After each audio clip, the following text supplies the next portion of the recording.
Bonjour à toutes et à tous. Avant de commencer, je tenais à vous remercier pour l'accueil que vous avez réservé à ma première vidéo et aux commentaires et encouragements que j'ai reçus qui m'ont fait plaisir et qui me motivent à continuer cette aventure avec vous. Pour prendre en compte vos premières remarques, je vais m'orienter vers un format plus court de 10 minutes maximum, ce qui nécessitera parfois de scinder le sujet en plusieurs vidéos, mais qui aura l'avantage de limiter la quantité d'informations à assimiler à chaque fois. Par contre, quand le sujet devra être traité en profondeur, certainement je dépasserai les 10 minutes. La vidéo d'aujourd'hui va traiter des modes d'administration des huiles essentielles. Une huile essentielle est un composé de principes actifs. Pas un, mais des principes actifs. C'est-à-dire que dans une goutte d'huile essentielle, on n'a que des molécules issues de la plante. En comparaison, un cachet comme l'aspirine, par exemple, est composé majoritairement du cachet lui-même, qui est un composé neutre, et de quelques pourcents de principes actifs. L'huile essentielle n'est composée que de principes actifs. Tout ça pour dire qu'on ne doit pas sous-estimer le pouvoir ou le danger d'une simple goutte d'huile essentielle. Alors maintenant, comment on fait pénétrer les principes actifs dans l'organisme? Pour ça, on a 5 voies. La voie respiratoire, la voie cutanée, la voie orale, la voie rectale et la voie vaginale. Pour respecter la règle des 10 minutes, je ne traiterai aujourd'hui que de la voie respiratoire. Si je commence par celle-ci, c'est parce qu'historiquement c'était la première. Quand on ne savait pas distiller les huiles essentielles, la seule façon de pouvoir bénéficier de leurs propriétés, c'était par exemple tout simplement de sentir la plante. Par exemple, sentir la lavande pouvait suffire à apaiser, calmer, aider à trouver le sommeil, ou on pouvait simplement prendre des plantes et les jeter dans l'eau bouillante et respirer les vapeurs, ou mettre directement les plantes dans le feu pour que la fumée chargée de principes actifs puisse avoir une action thérapeutique. Il y a plusieurs façons d'utiliser cette voie, parce que le but n'est pas simplement de faire rentrer des molécules dans l'appareil respiratoire. On peut également agir sur le système nerveux via l'odorat. Par exemple, une simple odeur peut calmer, apaiser ou dynamiser. Une simple odeur peut ouvrir l'appétit ou faire vomir. En fait, le pouvoir des odeurs sur nos états émotionnels n'est plus du tout à démontrer. Globalement, on a 4 grands principes pour agir sur la voie respiratoire.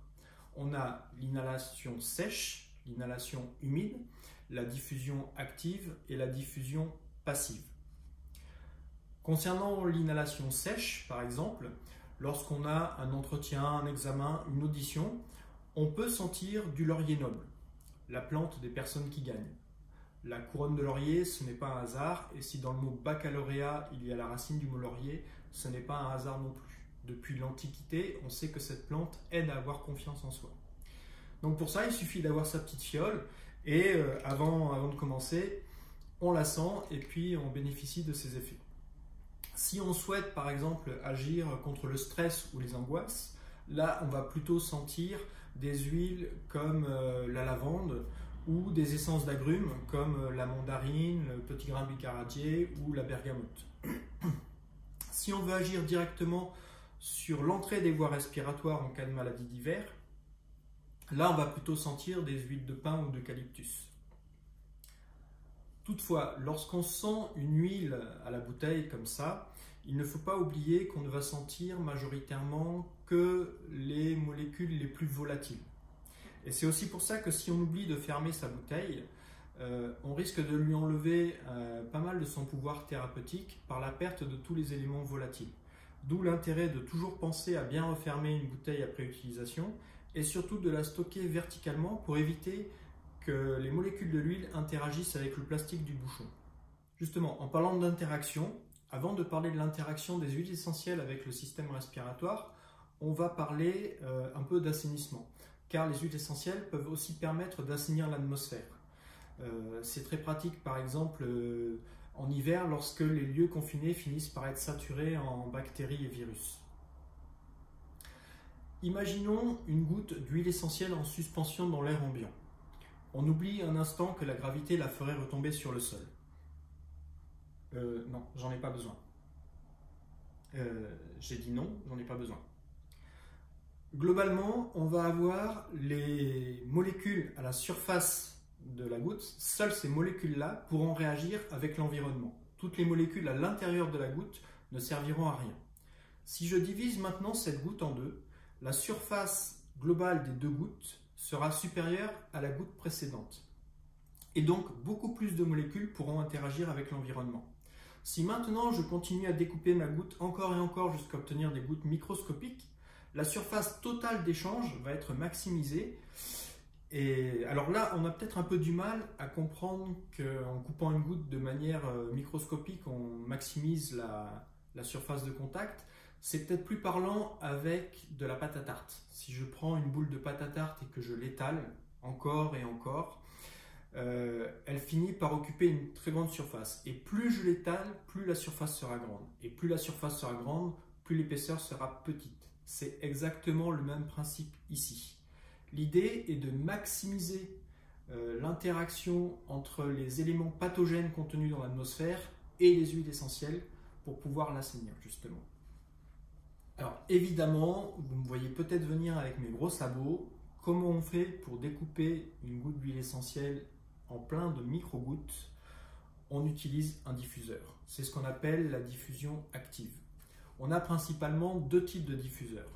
On a des diffuseurs à jet d'air sec qui n'utilisent que de l'huile essentielle et on a des diffuseurs brumisateurs qui vont utiliser un mélange d'eau et d'huile essentielle.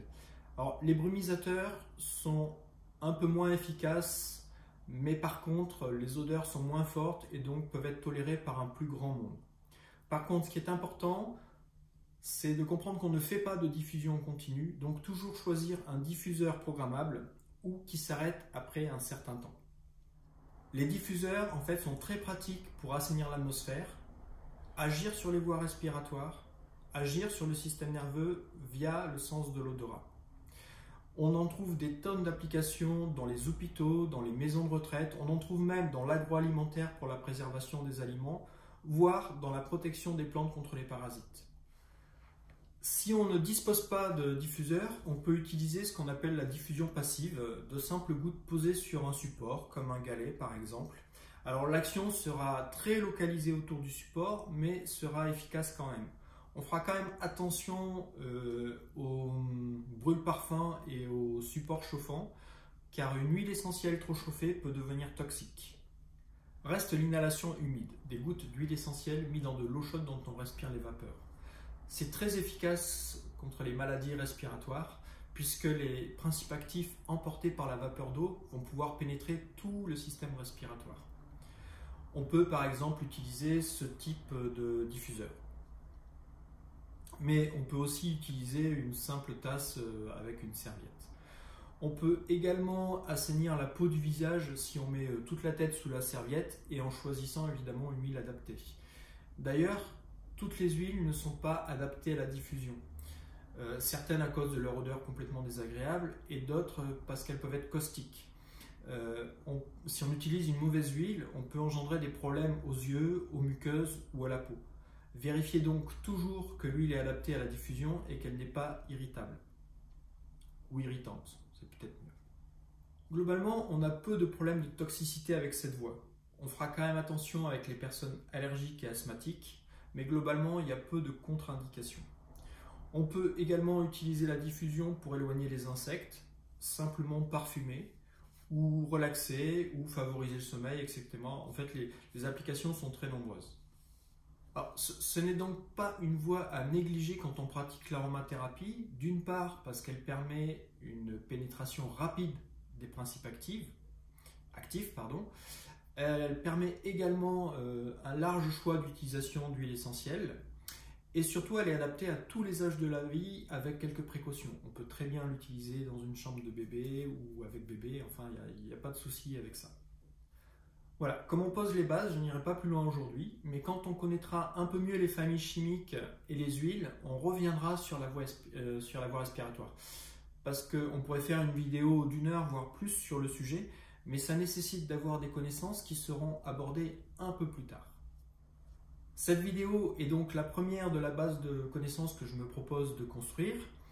J'indiquerai à chaque fois dans le titre de la vidéo le numéro de l'épisode, ce qui vous permettra de pouvoir toujours trouver un épisode de manière très facile en tapant dans la barre de recherche YouTube Phyto-Jean-Phi, épisode X, le tout attaché.